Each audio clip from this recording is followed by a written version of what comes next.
माननीय सभासदों, माननीय अध्यक्ष जी,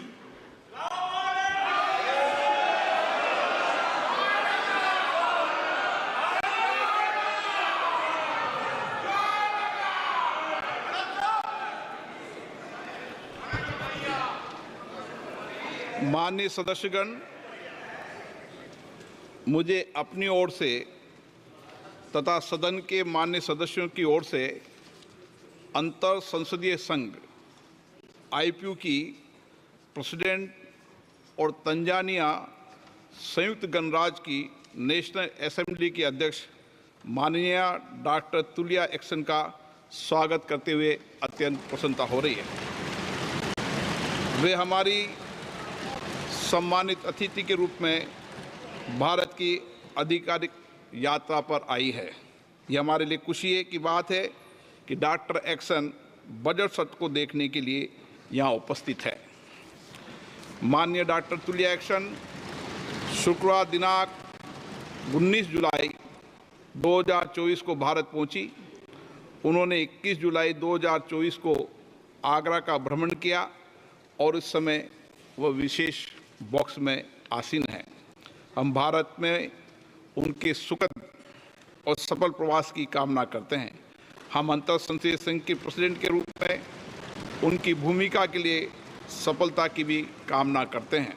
उनके माध्यम से हम तंजानिया गणराज्य की संसद के सदस्यों, तंजानिया की सरकार तथा वहाँ की मित्र जनता को बधाई और शुभकामनाएं देते हैं। माननीय सदस्यगण, जैसा कि आपको समाचार भाग 2 के माध्यम से पहले ही सूचित किया जा चुका है कि माननीय वित्त मंत्री जी के बजट भाषण की प्रतियां हार्ड कॉपी के रूप में उपलब्ध कराई जाएगी। अतः बजट प्रस्तुत हो जाने के पश्चात माननीय सदस्य कृपया बजट भाषण की अपनी अपनी प्रति प्रकाशन काउंटर से प्राप्त कर लें। आपको ये भी सूचित किया जाता है कि माननीय मंत्री द्वारा बजट प्रस्तुत किए जाने के पश्चात बजट की प्रतियां आपको मेंबर्स पोर्टल के माध्यम से भी उपलब्ध करा दी जाएगी। माननीय वित्त मंत्री Shrimati Nirmala Sitharaman.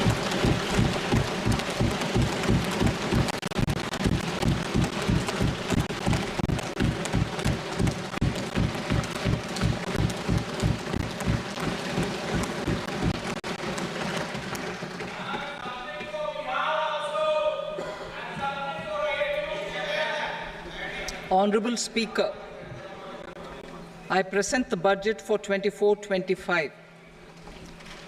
Introduction. The people of India have reposed their faith in the government led by Honorable Prime Minister Shri Narendra Modi and re-elected it for a historic third term under his leadership.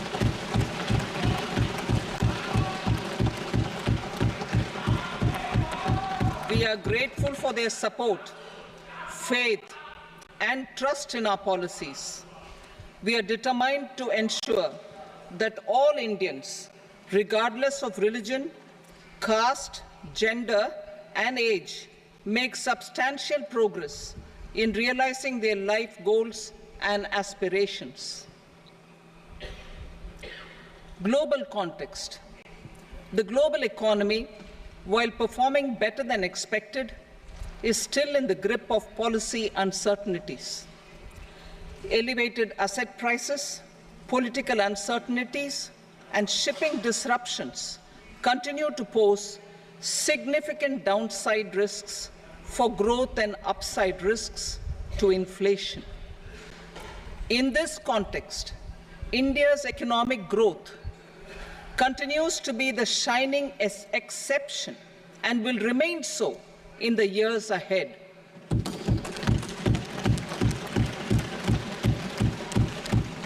India's inflation continues to be low, stable, and moving towards the 4% target. Core inflation, that is non-food and non-fuel, currently is 3.1%. Steps are being taken to ensure supplies of perishable goods reach markets adequately. Interim budget. As mentioned in the interim budget, we need to focus on 4 major castes, namely the Garib, Mahilaye, Yuva, and Annadata, the poor, women, youth, and the farmer. For Annadata, we announced higher minimum support prices a month ago for all major crops, delivering on the promise of at least a 50% margin over costs. Pradhan Mantri Garib Kalyan Anna Yojana was extended for 5 years, benefiting more than 80 crore people. Administrative actions for approval and implementation of various schemes announced in the interim budget are well underway. The required allocations have been made. Budget theme.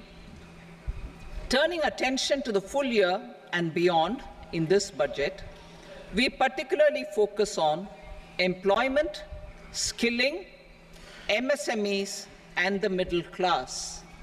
I'm happy to announce the Prime Minister's package of 5 schemes and initiatives to facilitate employment, skilling, and other opportunities for 4.1 crore youth over a 5-year period, with a central outlay of 2 lakh crore rupees. I will speak about them shortly, while more details may be seen in the annexure.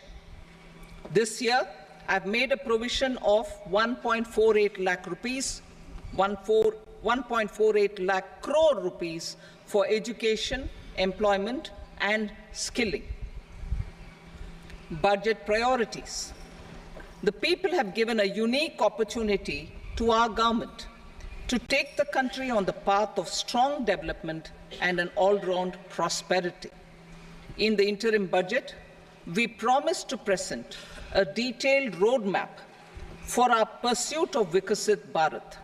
In line with the strategy set out in the interim budget, this budget envisages sustained efforts on the following 9 priorities for generating ample opportunities for all. Number 1, productivity and resilience in agriculture. Number 2, employment and skilling. Number 3, inclusive human resource development and social justice. 4, manufacturing and services. 5, urban development. 6, energy security. 7, infrastructure. 8, innovation, research and development. And 9, next generation reforms. Subsequent budgets will build on these and add more priorities and actions. A more detailed formulation will be carried out as part of the economic policy framework, about which I will speak later in this speech. This budget details some of the specific actions to be initiated in the current year towards fulfillment of these priorities, with potential for transformative changes. The budget also covers some of the previously made announcements with intent to strengthen them and step up their implementation for expediting our journey towards the goal of Vikasit Bharat.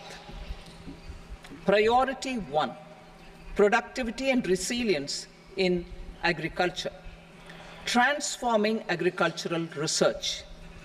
Our government will undertake a comprehensive review of the agricultural research setup to bring the focus on raising productivity and developing climate-resilient varieties. Funding will be provided in challenge mode, including to the private sector. Domain experts, both from the government and outside, will oversee the conduct of such research. Release of new varieties. New 109 high-yielding and climate-resilient varieties of 32 field and horticultural crops will be released for cultivation by farmers. Natural farming. In the next 2 years, 1 crore farmers across the country will be initiated into natural farming, supported by certification and branding. Implementation will be through scientific institutions and willing gram panchayats. 10,000 need-based bio-input resource centers will be established. Missions for pulses and oilseeds. For achieving self-sufficiency in pulses and oilseeds, we will strengthen their production, storage, and marketing. As announced in the interim budget, a strategy is being put in place to achieve Atmanirbharta for oilseeds such as mustard, groundnut, sesame, soybean, and sunflower. Vegetable production and supply chains. Large-scale clusters for vegetable production will be developed closer to major consumption centers. We will promote farmer-producer organizations, cooperatives, and startups for vegetable supply chains, including for collection and storage and marketing. Digital public infrastructure for agriculture. Buoyed by the success of the pilot project, our government, in partnership with the states, will facilitate the implementation of the digital public infrastructure in agriculture for coverage of farmers and their lands in 3 years. During this year, digital crop survey for Kharif using the DPI will be taken up in 400 districts. The details of 6 crore farmers and their lands will be brought into the farmer and land registries. Further, the issuance of Jan Samarth-based Kisan credit cards will be enabled in 5 states. Shrimp production and export. Financial support for setting up a network of nucleus breeding centers for shrimp brood stocks will be provided. Financing for shrimp farming, processing, and export will be facilitated through NABARD. National cooperation policy. Our government will bring out a national cooperation policy for systematic, orderly, and all-round development of the cooperative sector, fast-tracking growth of rural economy and generation of employment opportunities on a large scale will be the policy goal. This year, I have made a provision of 1.52 lakh crore rupees for agriculture and allied sectors.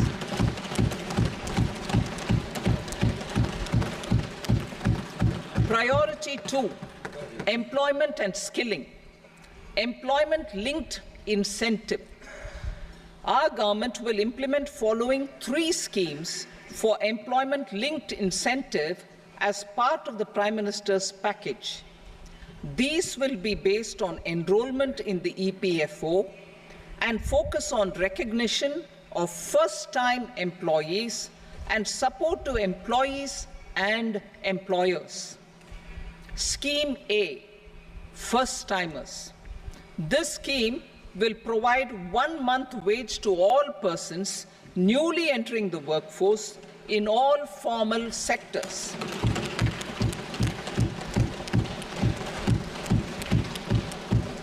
Direct benefit transfer of 1 month's salary in 3 installments to first-time employees as registered in the EPFO will be up to 15,000 rupees.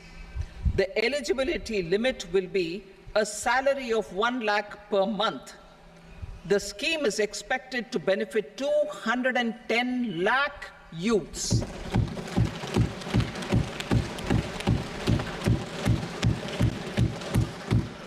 Scheme B, job creation in manufacturing. This scheme will incentivize additional employment in the manufacturing sector linked to the employment of first-time employees. An incentive will be provided at specified scale directly both to the employee and the employer with respect to the EPFO contribution in the first 4 years of employment. The scheme is expected to benefit 30 lakh youth entering employment and their employers.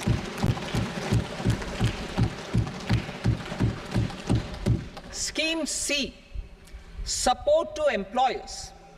This employer-focused scheme will cover additional employment in all sectors. All additional employment within a salary of 1 lakh rupee per month will be counted. The government will reimburse to employers up to 3,000 rupees per month for 2 years towards the EPFO contribution for each additional employee. The scheme is expected to incentivize additional employment of 50 lakh persons.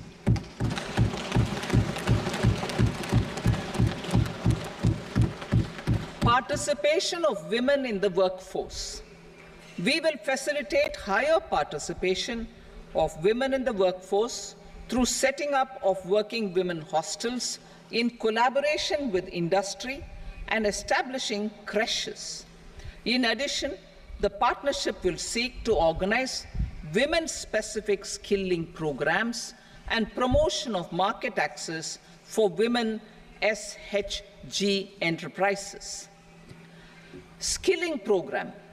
I'm happy to announce a new centrally sponsored scheme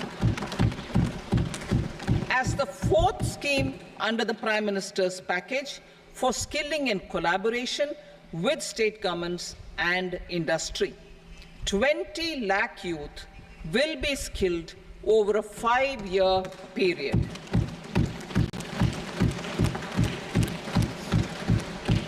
"1,000 industrial training institutes will be upgraded in hub and spoke arrangements with outcome orientation.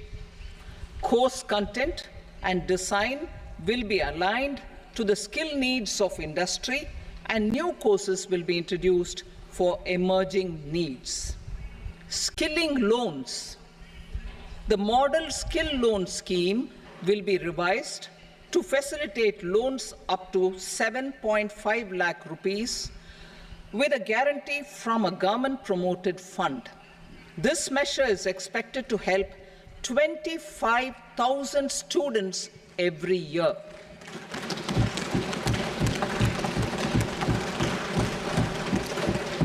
Education loans. For helping our youth who have not been eligible for any benefit under government schemes and policies, I am happy to announce a financial support for loans up to 10 lakh rupees for higher education in domestic institutions.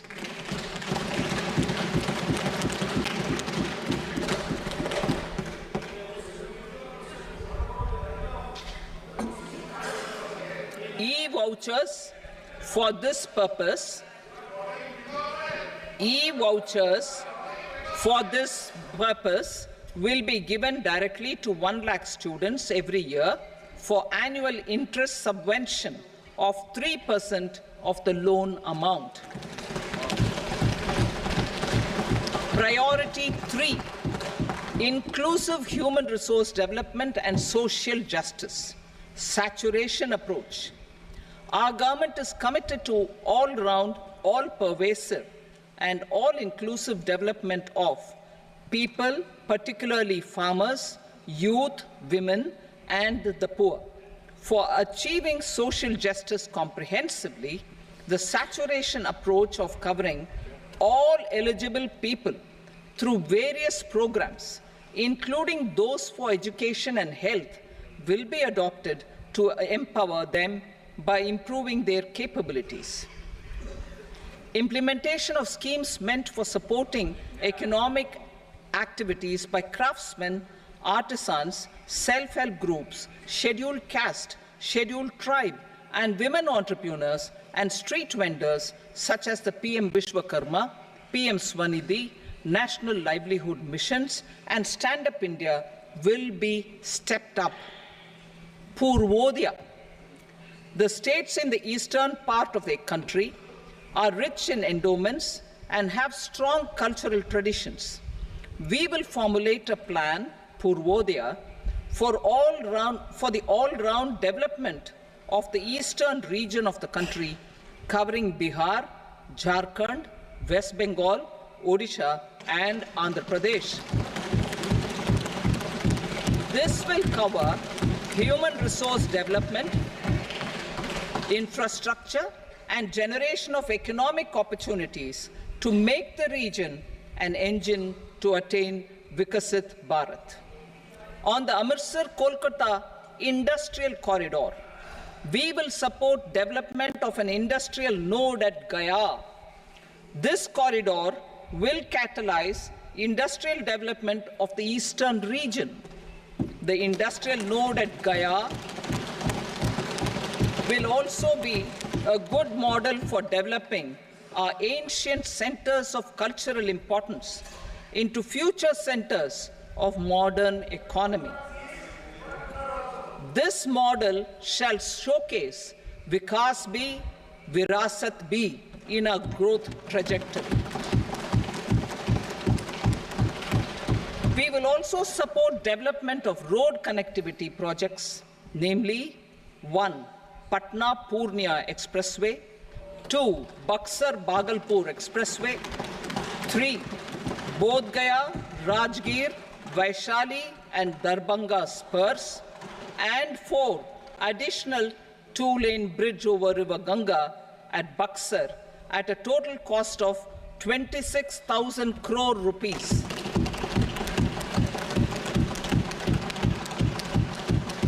Power projects, including setting up of a new 2,400 megawatt power plant at Pir Painti, will be taken up at a cost of 21,400 crore rupees. New airports, medical colleges, and sports infrastructure in Bihar will be constructed.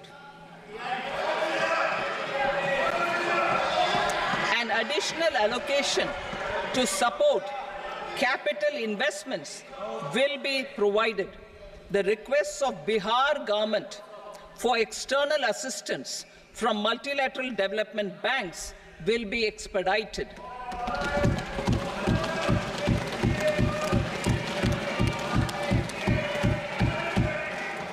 Andhra Pradesh Reorganization Act.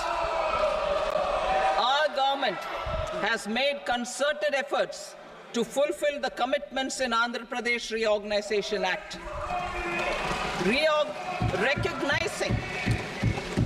Recognizing the state's need for the capital, recognizing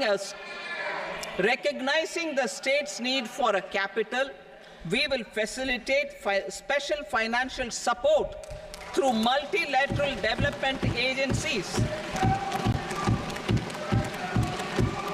In the current financial year, 15,000 crore rupees will be arranged with additional amounts in future years.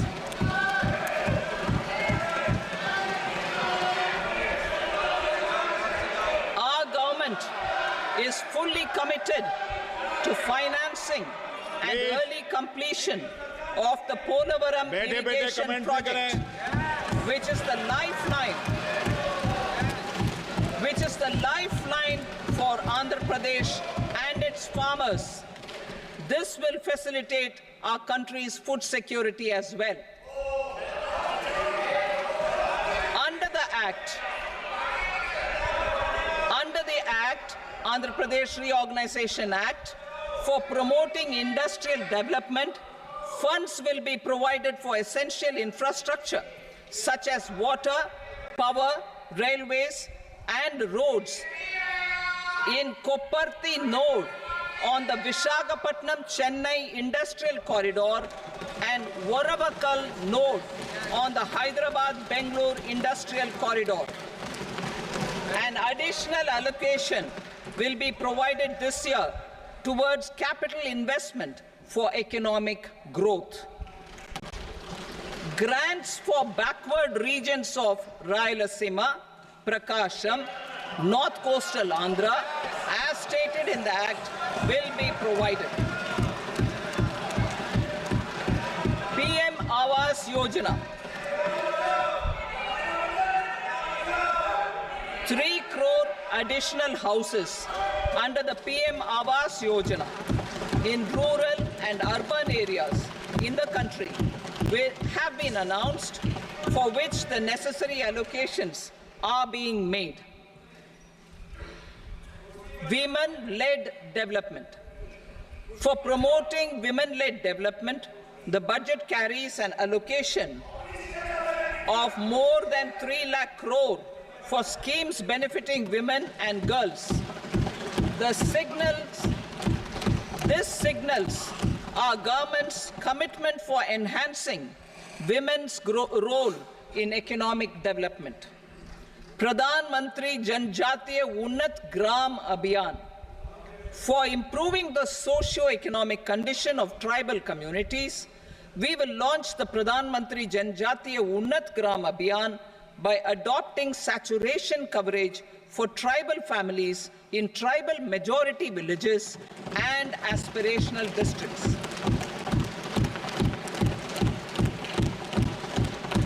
This will cover 63,000 villages, benefiting 5 crore tribal people. Bank branches in northeastern region. More than 100 branches of India Post Payment Bank will be set up in the northeast region to expand the banking services. This year, I have made a provision of 2.66 lakh crore rupees for rural development, including rural infrastructure. Priority 4, manufacturing and services, support for promotion of MSMEs. This budget provides special attention to MSMEs and manufacturing, particularly labor-intensive manufacturing. We have formulated a package covering financing, regulatory changes, and technology support for MSMEs to help them grow and also compete globally, as mentioned in the interim budget. I am happy to announce the following specific measures. Credit guarantee scheme for MSMEs in the manufacturing sector. For facilitating term loans to MSMEs for purchase of machinery and equipment without collateral or third-party guarantee, a credit guarantee scheme will be introduced. The scheme will operate on pooling of credit risks of such MSMEs.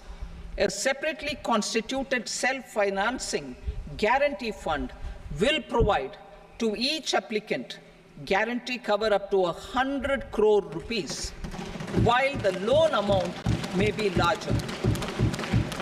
The borrower will have to provide an upfront guarantee fee and an annual guarantee fee on the reducing loan balance. New assessment model for MSME credit. Public sector banks will build their own in-house capability to assess MSMEs for credit instead of relying on external assessment. They will also take a lead in developing or getting developed a new credit assessment model based on the scoring of digital footprints of the MSMEs in the economy. This is expected to be a significant improvement over the traditional assessment of credit eligibility based only on asset or turnover criteria. That will also cover MSMEs without a formal accounting system. Credit support to MSMEs during stress period. I'm happy to announce a new mechanism for facilitating continuation of bank credit to MSMEs during their stress period while being in special mention account, SMA stage, for reasons beyond their control. MSMEs need credit to continue their business and to avoid getting into the NPA stage. Credit availability will be supported through a guarantee from a government-promoted fund. Mudra loans. The limit of Mudra loans will be enhanced to 20 lakh from the current 10 lakh for those entrepreneurs who have availed and successfully repaid previous loans under the Tarun category. Enhanced scope for mandatory onboarding in TREDS. For facilitating MSMEs to unlock their working capital by converting their trade receivables into cash, I propose to reduce the turnover threshold of buyers for mandatory onboarding on the TREDS platform from rupees 500 crore to 250 crore rupees. This measure will bring 22 more CPSCs and 7,000 more companies onto the platform. Medium enterprises will also be included in the scope of the suppliers. SIDBI branches in MSME clusters. SIDBI will open new branches to expand its reach to serve all major MSME clusters within 3 years and provide direct credit to them. With the opening of 24 such branches this year, the service coverage will expand to 168 out of 242 major clusters. MSME units for food irradiation, quality and safety testing. Financial support for setting up of 50 multi-product food irradiation units in the MSME sector will be provided. Setting up of 100 food quality and safety testing labs with NABL accreditation will be facilitated. E-commerce export hubs. To enable MSMEs and traditional artisans to sell their products in international markets, e-commerce export hubs will be set up in public-private partnership mode. These hubs, under a seamless regulatory and logistic framework, will facilitate trade and export-related services under one roof. Measures for promotion of manufacturing and services. Internship in top companies. As the fifth scheme under Prime Minister's package, our government will launch a comprehensive scheme for providing internship opportunities in 500 top companies to 1 crore youth in 5 years. They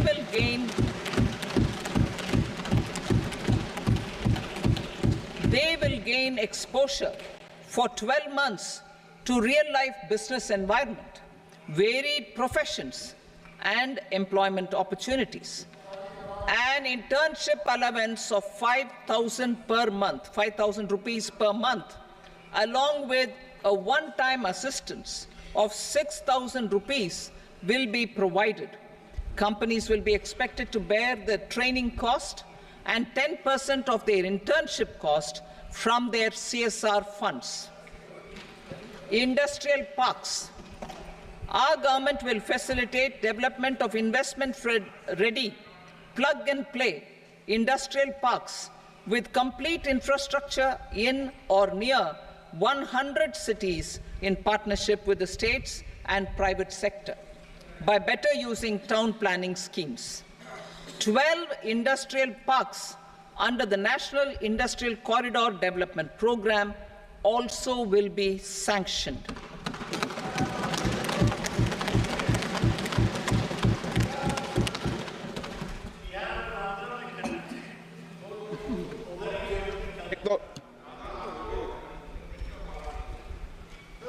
veggie भाई पर no please बैठिए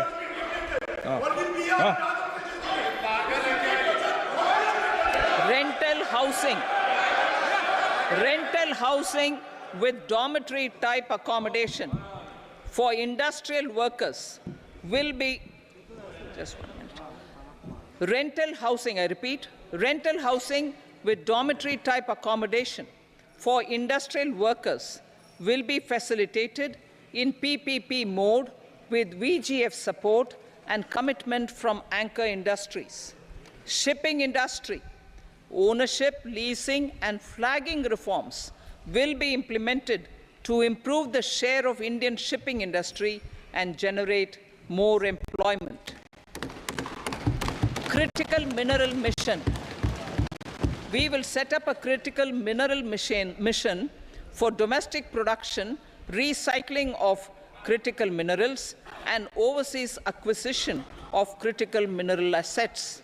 Its mandate will include technology development, skilled workforce, extended producer responsibility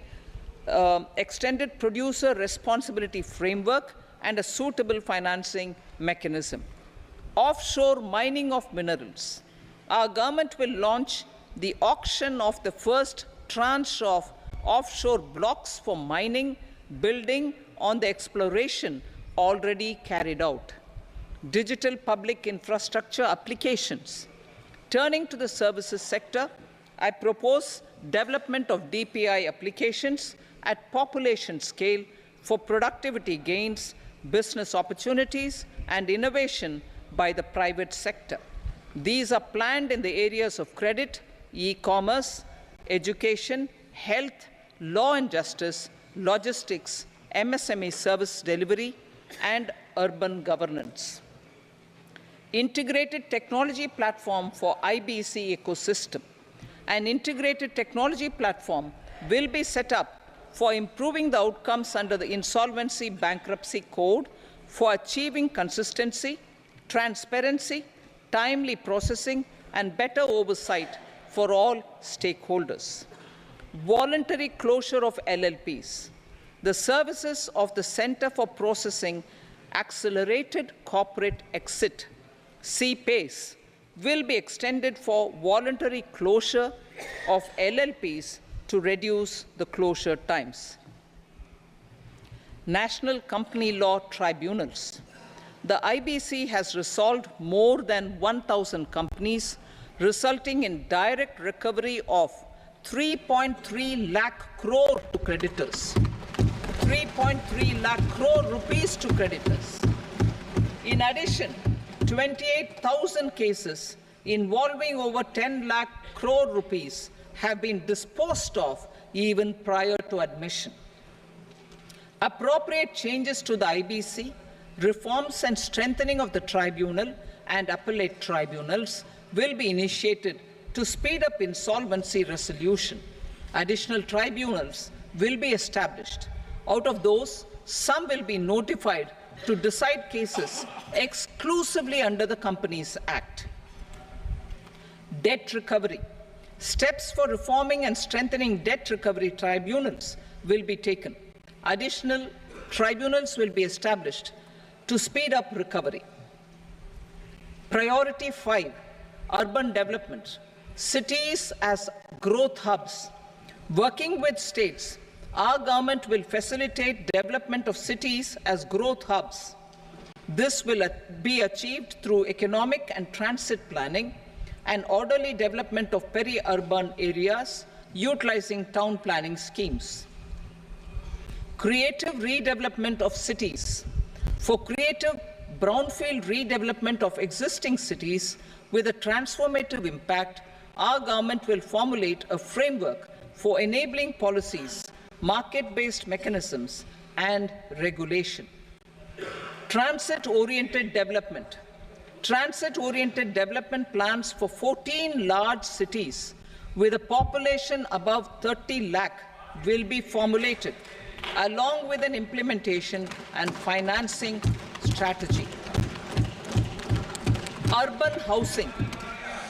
Under the PM Awas Yojana, Urban 2.0, housing needs of 1 crore urban poor and middle-class families will be addressed with an investment of 10 lakh crore rupees. This will include the central assistance of 2.2 lakh crore rupees in the next 5 years.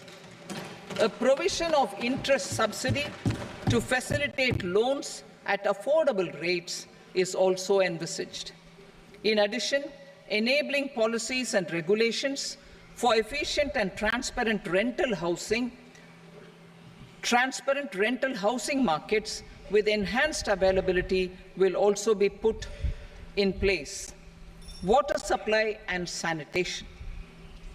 In partnership with state governments and multilateral development banks, we will promote water supply, sewage treatments, and solid waste management projects and services for 100 large cities through bankable projects. These projects will also envisage use of treated water for irrigation and filling up of tanks in nearby areas. Street markets.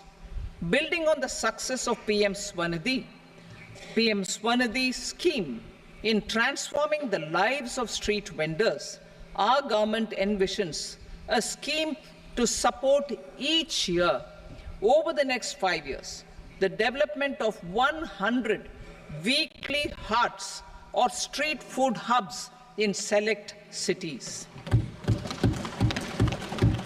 Stamp duty. We will encourage states which continue to charge high stamp duty to moderate the rates for all and also consider further lowering duties for properties purchased by women. This reform will be made an essential component of urban development schemes. Priority 6, energy security, energy transition. In the interim budget, I had announced our strategy to sustain high and more resource-efficient economic growth, along with the energy security in terms of availability, accessibility, and affordability. We will bring out a policy document on appropriate energy transition pathways that balances the imperatives of employment, growth, and environmental sustainability. PM Surya Ghar Muft Bijli Yojana. PM Surya Ghar Muft Bijli Yojana. In line with the announcement in the interim budget,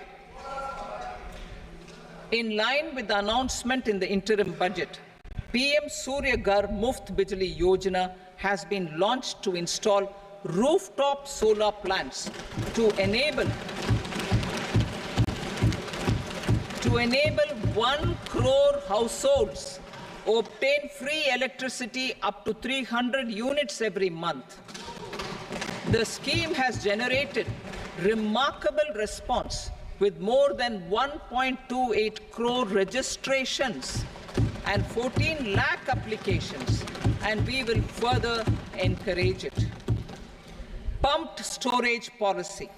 A policy for promoting pumped storage projects will be brought out for electricity storage and facilitating smooth integration of the growing share of renewable energy with its variable and intermittent nature in the overall energy mix.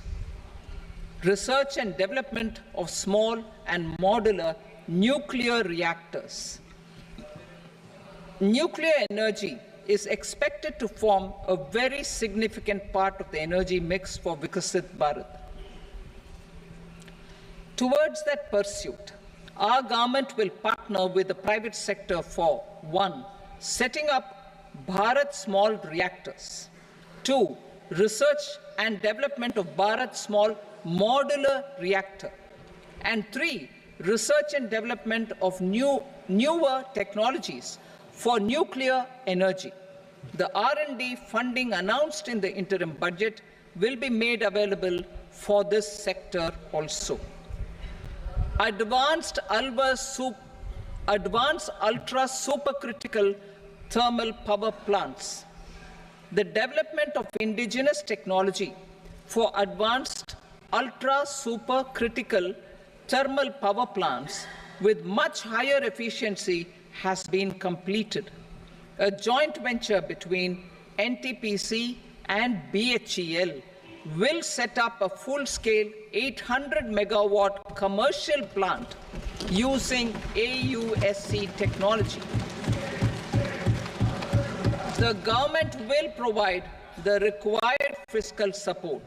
Moving forward, development of indigenous capacity for the production of high-grade steel and other advanced metallurgy materials for these plants will result in strong spin-off benefits for the economy. Roadmap for hard-to-abate industries. A roadmap for moving the hard-to-abate industries from energy efficiency targets to emission targets will be formulated. Appropriate regulations for transition of these industries from the current perform, achieve, and trade mode to Indian carbon market mode will be put in place. Support to traditional micro and small industries. An investment-grade energy audit of traditional micro and small industries in 60 clusters, including brass and ceramic, will be facilitated. Financial support will be provided for shifting them to cleaner forms of energy and implementation of energy efficiency measures. The scheme will be replicated in another 100 clusters in the next phase. Priority 7, infrastructure investment by central government. Significant investment the central government has made over the years in building and improving infrastructure has had a strong multiplier effect on the economy. We will endeavor to maintain strong fiscal support for infrastructure over the next 5 years in conjunction with imperatives of other priorities and fiscal consolidation. This year, I have provided 11,11,111 crore rupees for capital expenditure. This would be 3.4% of our GDP. Infrastructure investment by state governments. We will encourage states to provide support of similar scale for infrastructure, subject to their development priorities. A provision of 1.5 lakh crore rupees for long-term interest-free loans have been made this year also to support the states in their resource allocation. Private investment in infrastructure.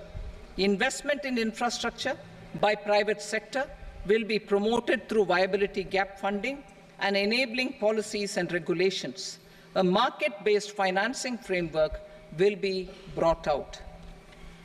Pradhan Mantri Gram Sadak Yojana, Phase 4 of the PMGSY will be launched to provide all-weather connectivity to 25,000 rural habitations, which have become eligible in view of their population increase. Irrigation and flood mitigation. Bihar has frequently suffered from floods, many of them originating outside the country. Plans to build flood control structures in Nepal are yet to progress. Our government, through the Accelerated Irrigation Benefit Program and other sources, will provide financial support for projects with estimated cost of 11,500 crore rupees, such as the Kosi-Michi intra-state link and 20 other ongoing and new schemes, including barrages, river pollution abatement, and irrigation projects. In addition, survey and investigation of Kosi-related flood mitigation and irrigation projects will be undertaken. Assam grapples with floods every year by the Brahmaputra River and its tributaries. originating outside India. We will provide assistance to Assam for flood management and related projects.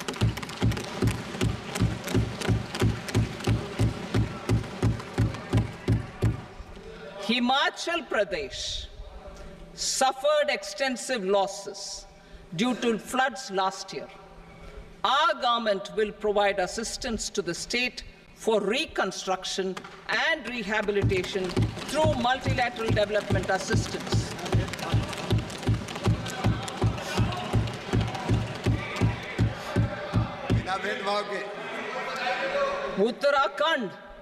Uttarakhand too suffered losses due to cloudbursts and massive landslides. We will provide assistance to the state. Recently, Sikkim witnessed devastating flash floods and landslides that wreaked havoc across the state. Our government will provide assistance to the state. Tourism. Tourism has always been a part of our civilization. Our efforts in positioning India as a global tourist destination will also create jobs, stimulate investments, and unlock economic opportunities for other sectors. In addition to the measures outlined in the interim budget, I propose the following measures. Vishnupad Temple at Gaya and Mahabodhi Temple at Bodh Gaya in Bihar are of immense spiritual significance. Comprehensive development of Vishnupad Temple Corridor and Mahabodhi Temple Corridor will be supported, modeled on the successful Kashi Vishwanath Temple Corridor to transform them into world-class pilgrim and tourist destinations. Rajgir holds immense religious significance for Hindus, Buddhists, and Jains. The 20th Tirthankara Muniswarata temple in the Jain temple complex is ancient. The Saptarishi, or the 7 hot springs, form a warm water Brahmkund that is sacred. A comprehensive development initiative for Rajgir will be undertaken. Our government will support the development of Nalanda as a tourist center, besides reviving Nalanda University to its glorious stature.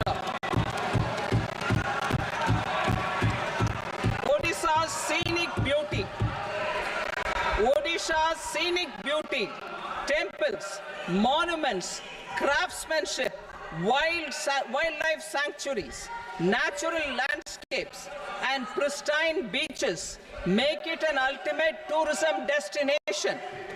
Our government will provide assistance for their development to Odisha as well. Priority 8, innovation, research, and development. We will operationalize the Anusandhan National Research Fund for basic research and prototype development. Further, we will set up a mechanism for spurring private sector-driven research and innovation at commercial scale with a financing pool of 1 lakh crore rupees in line with the announcement in the interim budget. Space economy. With our continued emphasis on expanding the space economy by 5 times in the next 10 years, a venture capital fund of 1,000 crore rupees will be set up. Priority 9, next generation reforms. Economic policy framework. We will formulate an economic policy framework to delineate the overarching approach to economic development and set the scope of the next generation of reforms for facilitating employment opportunities and sustaining high growth. our government will initiate and incentivize reforms for 1. Improving productivity of factors of production, and 2. Facilitating markets and sectors to become more efficient. These reforms will cover all factors of production, namely land, labor, capital, and entrepreneurship, and technology as an enabler of improving total factor productivity and bridging inequality. Effective implementation of several of these reforms requires collaboration between the center and the states and building consensus, as development of the country lies in development of the states. For promoting competitive federalism and incentivizing states for faster implementation of reforms, I propose to earmark a significant part of the 50-year interest-free loan. Working with the states, we will initiate the following reforms.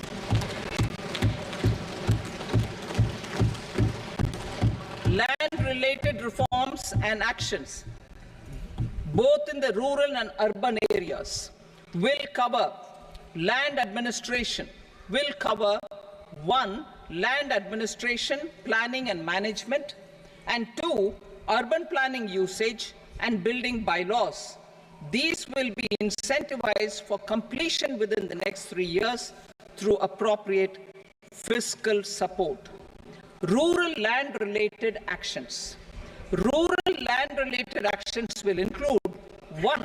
Assignment of unique land parcel identification number, UL PIN, or Bhu Aadhaar for all lands. 2. Digitization of cadastral maps. 3. Survey of subdivisions, survey of map subdivisions as per current ownership. 4. Establishment of land registry. And 5. Linking to the farmers registry. These actions will also facilitate credit flow and other agricultural services. Urban land-related actions. Land records in urban areas will be digitized with GIS mapping. An IT-based system for property record administration, updating, and tax administration will be established. These will also facilitate improving the financial position of urban local bodies. Labor-related reforms. Services to labor. Our government will facilitate the provision of a wide array of services to labor, including those for employment and skilling. A comprehensive integration of eShram portal with other portals will facilitate such one-stop solution. Open architecture databases for the rapidly changing labor market, skill requirements, and available job roles, and a mechanism to connect job aspirants with potential employers and skill providers will be covered in these services. Shram Suvidha and Samadhan portal. Shram Suvidha and Samadhan portal will be revamped to enhance ease of compliance for industry and trade. Capital and entrepreneurship related reforms, financial sector vision and strategy. For meeting financing needs of the economy, our government will bring out a financial sector vision and strategy document to prepare the sector in terms of size, capacity, and skills. This will set the agenda for the next 5 years and guide the work of the government, regulators, financial institutions, and market participants. Taxonomy for climate finance. We will develop taxonomy for climate finance for enhancing the availability of capital for climate adaptation and mitigation. This will support achievement of the country's climate commitments and green transition. Variable capital company structure. We will seek the required legislative approval for providing an efficient and flexible mode for financing leasing of aircrafts and ships and pooled funds of private equity through a variable company structure. foreign direct investments and overseas investment. The rules and regulations for foreign direct investment and overseas investments will be simplified to 1. Facilitate foreign direct investments, 2. Nudge prioritization, and 3. Promote opportunities for using Indian rupee as a currency for overseas investment. NPS Vatsalya. NPS Vatsalya, a plan for contribution by parents and guardians for minors, will be started. On attaining the age of majority, the plan can be converted seamlessly into a normal NPS account. Use of technology. We have successfully used technology for improving productivity and bridging inequality in our economy during the past 10 years. Public investment in digital infrastructure and innovations by the private sector have helped in improving access of all citizens, particularly the common people, to market resources, education, health and services. We will step up adoption of technology towards digitalization of the economy. Ease of doing business. For enhancing ease of doing business, we are already working on the Jan Vishwas Bill 2.0. Further, states will be incentivized for implementation of the business reforms, action plans, and digitalization. Data and statistics.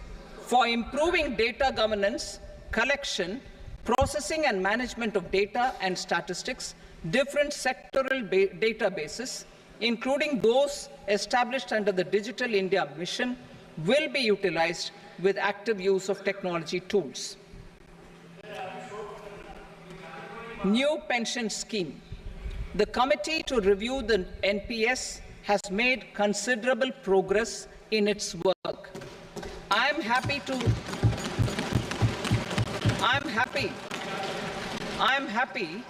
that the staff side of the National Council of the Joint Consultative Machinery for Central Government Employees has taken a constructive approach. A solution will be evolved which addresses the relevant issues while maintaining fiscal prudence to protect the common citizens.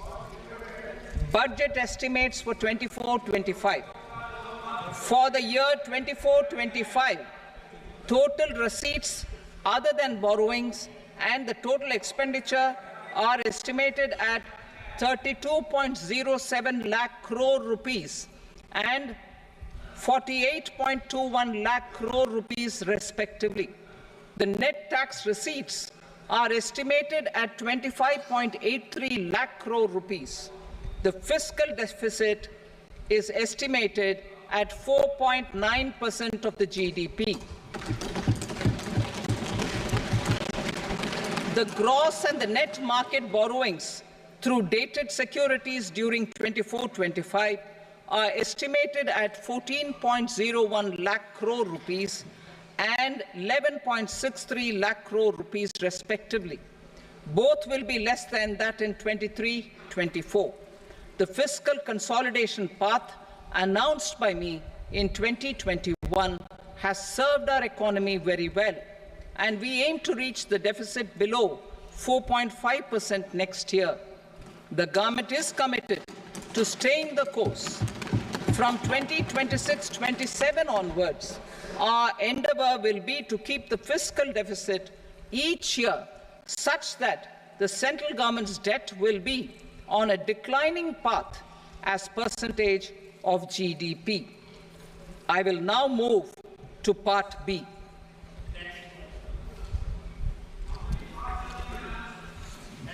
Indirect taxes. Sir, I start with GST.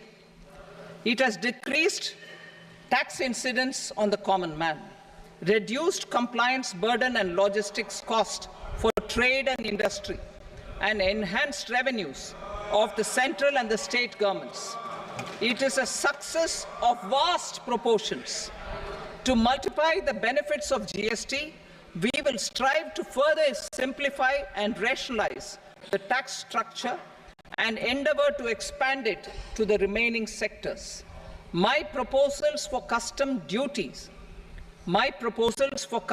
duties intend to support domestic manufacturing, deepen local value addition, promote export competitiveness, and simplify taxation while keeping the interest of the general public and consumers surmount. In Budget 22-23, we reduced the number of customs duty rates. I propose to undertake a comprehensive review of the rate structure over the next 6 months to rationalize and simplify it for ease of trade, removal of duty inversion, and reduction of disputes. I shall now take up sector-specific customs duty proposals. Medicine and medical equipments. To provide relief to cancer patients, I propose to fully exempt 3 more medicines from customs duties.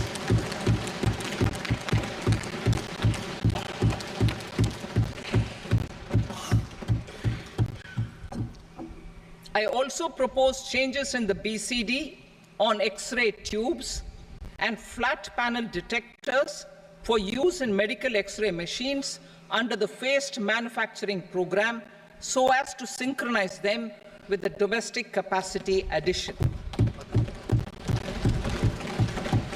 Mobile phone and related parts.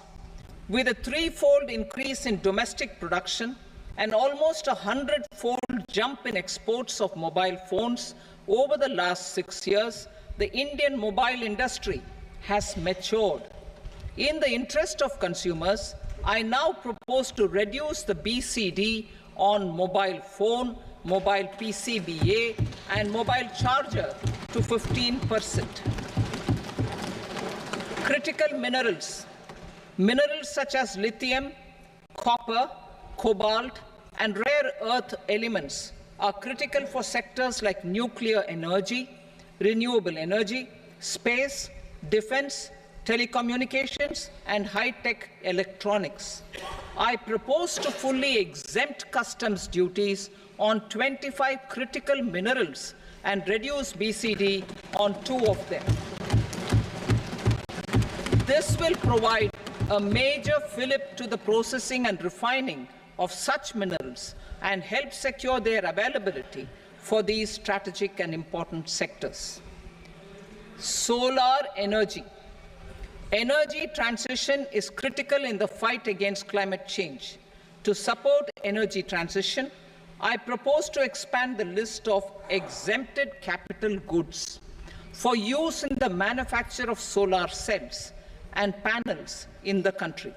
Further, in view of sufficient domestic manufacturing capacity of solar gas, glass, and tinned copper interconnect, I propose not to extend the exemption of customs duties provided to them.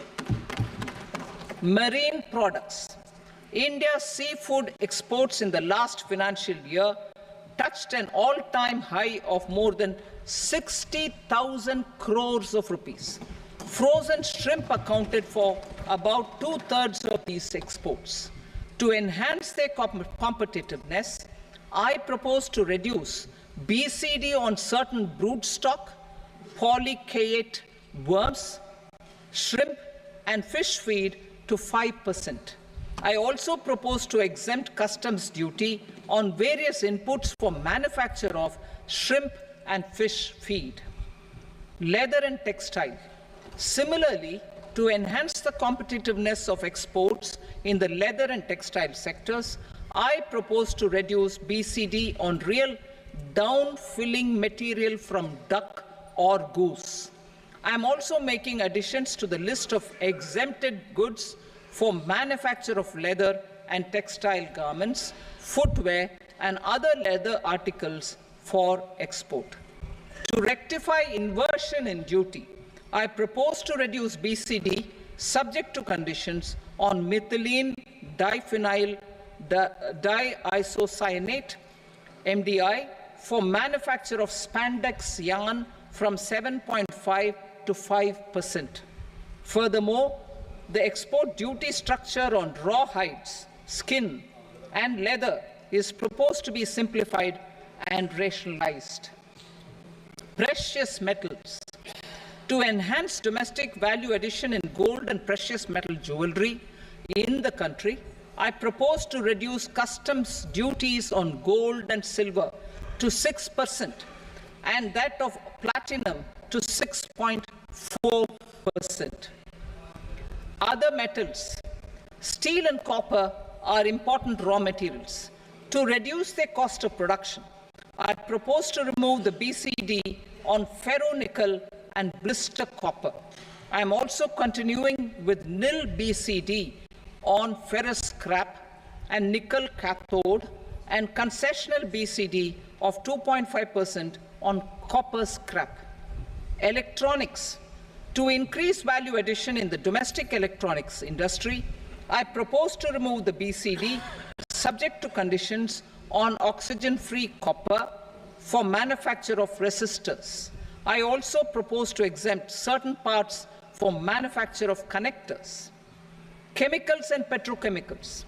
To support existing and new capacities in the pipeline, I propose to increase the BCD on ammonium nitrate from 7.5% to 10%.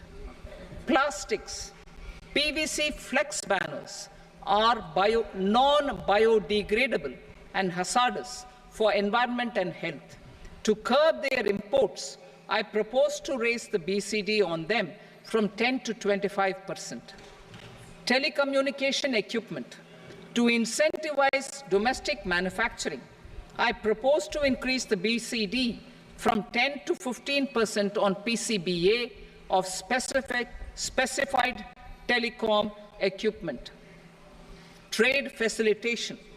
To promote domestic aviation and boat and ship MRO, I propose to extend the period for export of goods imported for repairs from 6 months to 1 year. I'll read that again. To promote domestic aviation and boat and ship maintenance, repair and operations, I propose to extend the period for export of goods imported for repairs from 6 months to 1 year. In the same vein, I propose to extend the time limit for re-import of goods for repairs under warranty from 3 to 5 years. I now move to direct taxes. We will continue our efforts to simplify taxes, improve taxpayer services, provide tax certainty, and reduce litigation while enhancing revenues for funding the development and welfare schemes of the government. It has been our endeavor to simplify taxation. We have taken a number of measures in the last few years, including introduction of simplified tax regimes without exemptions and deductions for corporate tax and for personal income tax. This has been appreciated by taxpayers. 58% of corporate tax came from the simplified tax regime in the financial year 22-23. Similarly, as per data available till now, for the last fiscal, more than 2/3 have availed the new personal income tax regime. Comprehensive review of the Income Tax Act. I am now announcing a comprehensive review of the Income Tax Act 1961. The purpose is to make the Act concise, lucid, easy to read and understand. This will reduce disputes and litigation, thereby providing tax certainty to the taxpayers. I will also bring down the demand embroiled in litigation. It is proposed to be completed in 6 months. A beginning is being made in the Finance Bill by simplifying the tax regime for charities, tedious rate structures, provisions of reassessment and such provisions, and capital gains taxation. Simplification for charities and tedious. The two tax exemption regimes for charities are proposed to be merged into one. The 5% TDS rate on many payments is being merged into the 2% TDS rate and the 20% TDS rate on repurchase of units by mutual funds or UTI is being withdrawn. TDS rate on e-commerce operators is proposed to be reduced from 1 to 0.1%. Moreover, credit of TCS is proposed to be given in the TDS to be deducted on salary. Further, I propose to decriminalize delay for payment of TDS up to the due date of filing statement for the same. I also plan to provide a standard operating procedure for TDS defaults and simplify and rationalize the compounding guidelines for such defaults. Simplification of reassessment. I propose to thoroughly simplify the provisions for reopening and reassessment. An assessment hereinafter can be reopened beyond 3 years from the end of the assessment year only if the escaped income is 50 lakh rupees or more, up to a maximum period of 5 years from the end of the assessment year. Even in such cases, a time limit of 6 years before the year of the search, as against the existing time limit of 10 years, is being proposed. This will reduce tax uncertainty and disputes. Simplification and rationalization of capital gains. Capital gains taxation is also proposed to be hugely simplified. Short-term gains on certain financial assets shall henceforth attract a tax rate of 20%, while that on all other financial assets and all non-financial assets shall continue to attract the applicable tax rate. Long-term gains on all financial and non-financial assets, on the other hand, will attract a tax rate of 12.5%. For the benefit of the lower and the middle income classes, I propose to increase the limit of exemption of capital gains on certain financial assets to 1.25 lakh rupees per year.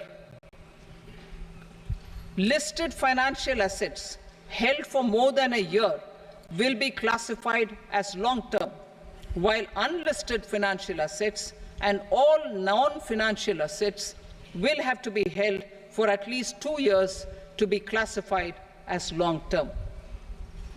Unlisted bonds and debentures, debt mutual funds, and market-linked debentures, irrespective of holding period, however, will attract tax on capital gains at applicable rates. Taxpayer services.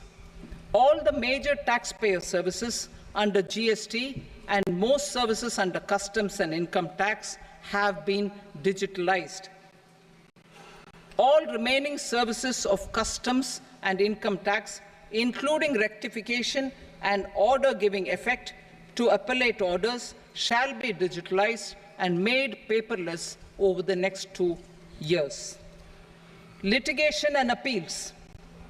While our concerted efforts to reduce pendency of appeals at various appellate fora are beginning to show good results, it will continue to engage our highest attention. To dispose of the backlog of first appeals, I plan to deploy more officers to hear and decide such appeals, especially those with large tax effect. For resolution of certain income tax disputes pending in appeal, I am also proposing Vivad Se Vishwas Scheme 2024. Further, I propose to increase monetary limits for filing appeals related to direct taxes, excise, and service tax in the tax tribunals, high courts, and Supreme Court to 60 lakh rupees, 2 crore rupees, and 5 crore respectively. with a view to reduce litigation and provide certainty in international taxation, we will expand the scope of safe harbor rules and make them more attractive. We will also streamline the transfer pricing assessment procedure. Employment and investment. I have a few proposals to promote investment and foster employment. First of all, to bolster the Indian startup ecosystem, boost the entrepreneurial spirit, and to support innovation, I propose to abolish the so-called angel tax for all classes of investors. Second, there is tremendous potential for cruise tourism in India. To give a fillip to this employment-generating industry, I am proposing a simpler tax regime for foreign shipping companies operating domestic cruises in the country. Third, India is a world leader in the diamond cutting and polishing industry, which employs a large number of skilled workers. To further promote the development of this sector, we would provide for safe harbor rates for foreign mining companies selling raw diamonds in the country.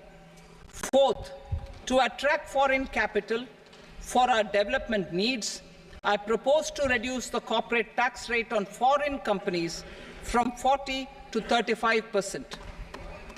Deepening the tax base.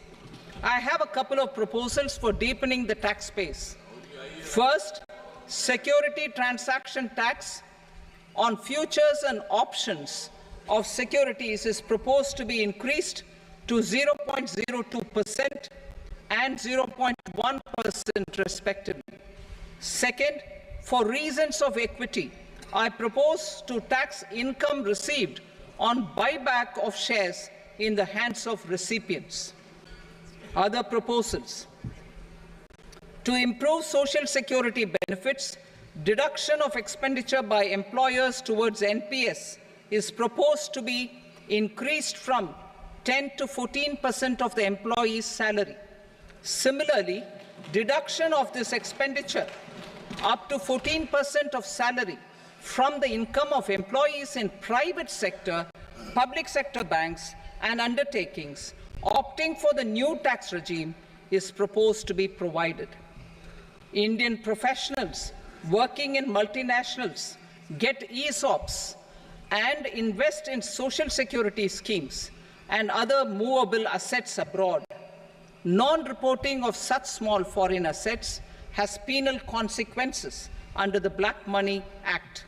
Such non-reporting of movable assets up to 20 lakh rupees is proposed to be depenalized.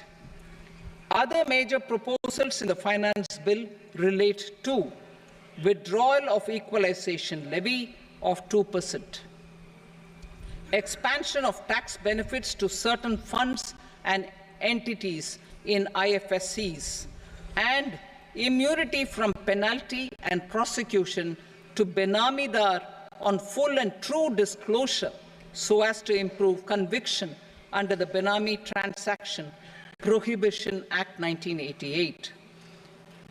Personal income tax. Coming to personal income tax rates, I have two announcements to make for those opting for the new tax regime. First, the standard deduction for salaried employees is proposed to be increased from 50,000 to 75,000 rupees.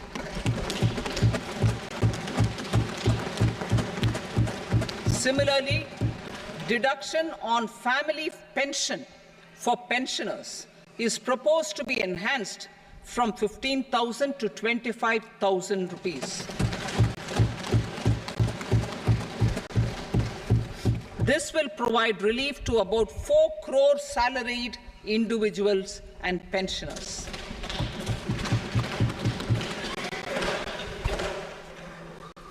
Second, in the new tax regime, the tax rate structure is proposed to be revised as follows.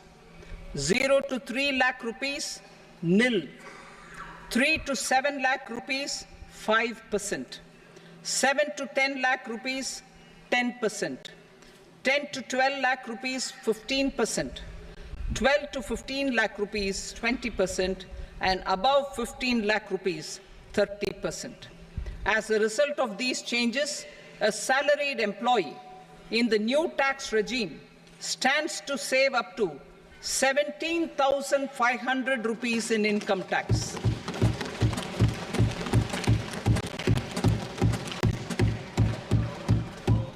Apart from these, I am also making some other changes as given in the annexure.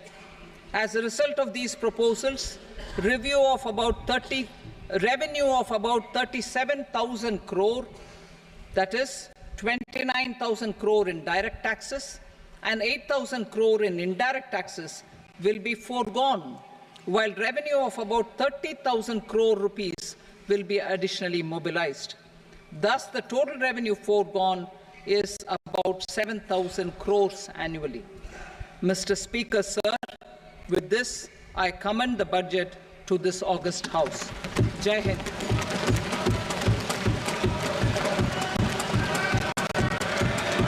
Item number 2. Item number 2.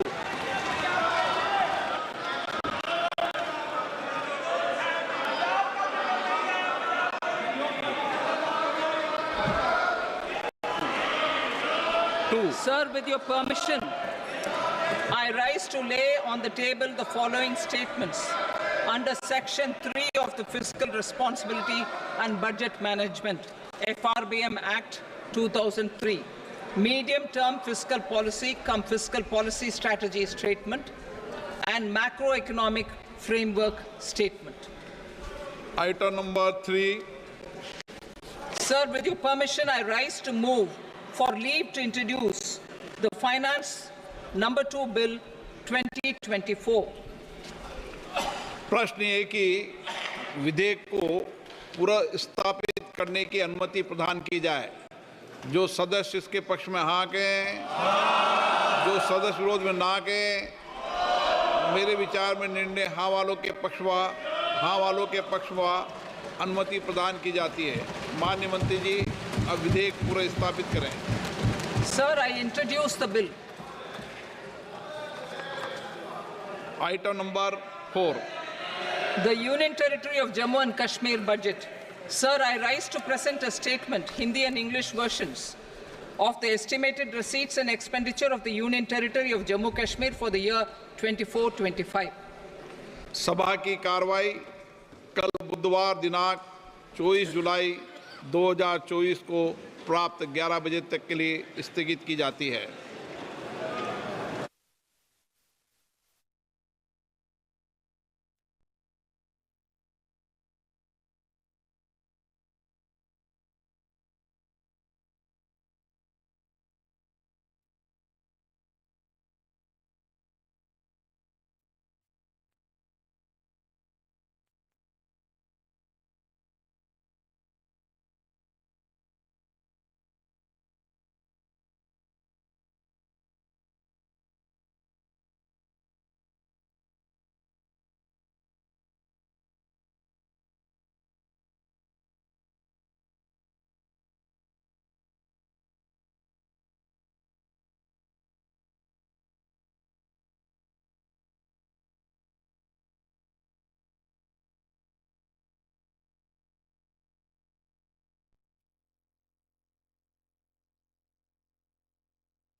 News.